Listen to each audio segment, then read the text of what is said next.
Hey guys, I'm Meredith Andrews, and I'm here with my friends Ted T and Darren Mulligan, and we just want to talk about a song that we wrote together in the last few months, I guess, called Needing You Now. Oh, how I need you, yes, I still do. Darren, you came in and you were kind of sharing, like, even what you, your family, your band had been through recently. We came in, we had just had a bus crash just before we started writing the song. We were pretty raw.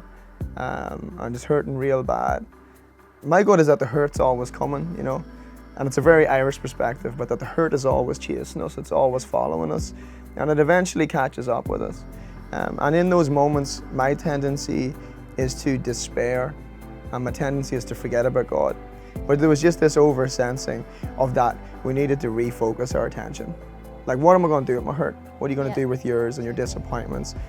Other than go to Him in desperation and say, well, God, you know, in the middle of this, in the middle of my disappointments, in the middle of all my expectations being shattered, in the middle of loss of life, my only response is to go, I need you, because I can't do anything without it. Yeah. You are my future, if I can have you. Well, I just kind of want to speak to that, like, the whole disappointment thing, because a lot of times as Christians, we can get in this headspace of going, I'm walking through something that's really hard, and you know, there's these unmet expectations of my life, and we can just kind of gloss over it and go, oh, it's fine, I'm good. Like, I trust the Lord, it'll be okay.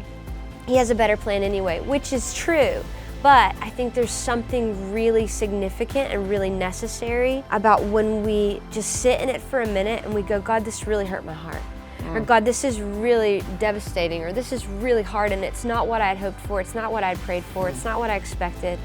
And so I just need to sit in here and have a cry about it, and know that you don't rush me out of that place. You're not like, come on, let's move along, but you're like, you sit with me in the pain.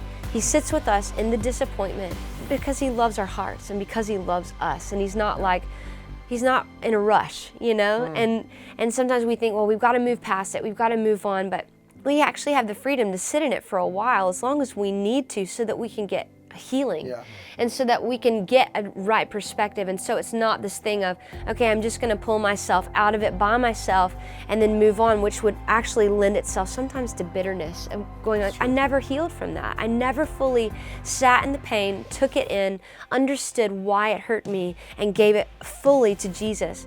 Now, I understand that this disappointment might have taken my song, but I'm gonna choose to sing again. And that's why that's my favorite lyric in the song, of saying, like, you know, disappointment stole my song, but I choose to sing again because it is a choice. It's just your presence, it's just your promise, it's knowing that you're with me and you'll never leave. Oh,